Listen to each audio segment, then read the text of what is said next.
So, welcome to my vlog guys.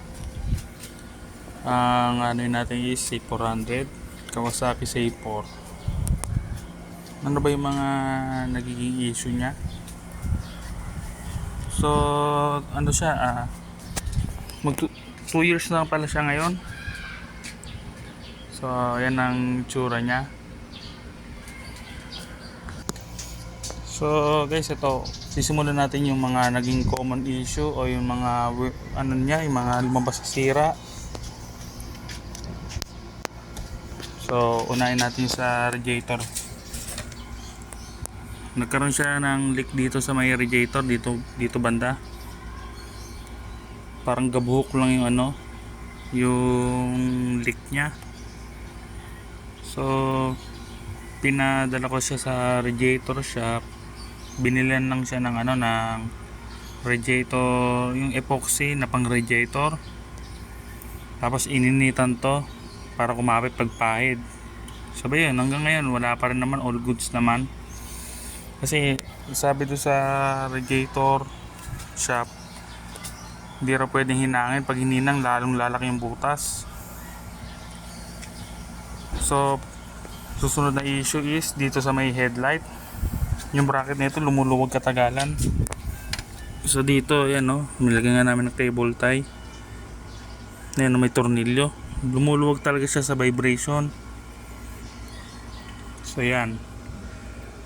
Ang susunod naman na issue is yung sa mga brake pad, itong tornilyo ano. So nakakailang palit na kami ng ganito, yung sa bolt sa tornilyo. So ito yung sa likod ngayon.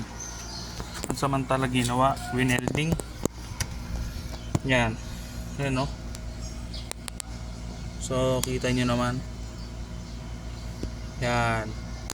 Nilagyan na parang 8 na ano para mabuksan lang. Ilang beses na kami nagpabaklas niyan is talagang nabibilog siya. Kahit di namin hinihigpitan. Hindi rin siya nilalagyan ng thread locker. So susunod naman na issue is yung ano, itong rotor. Pag ikakabit nyo is mga replacement na brake pad, ganyan mangyayari.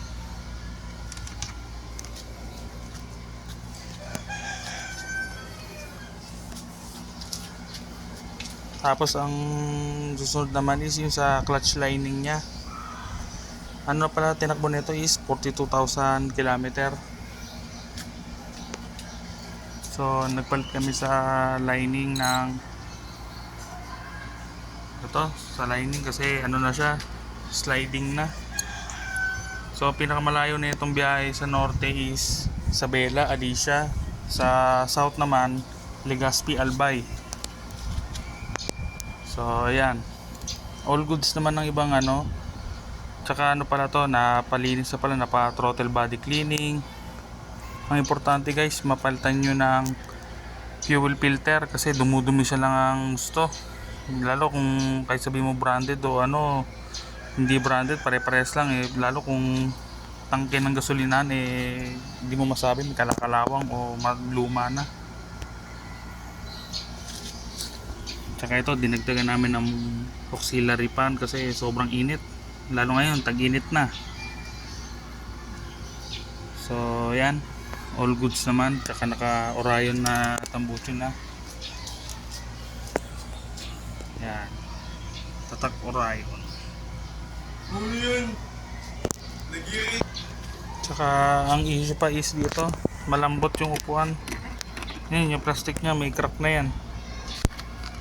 Sa mga gantong sports naked, malambot talaga. Ayan o, kahit buksan nyo tong ano, wala siya ganong bracket, kaya malambot. Yan lang iingatan nyo katagalan. So ayan.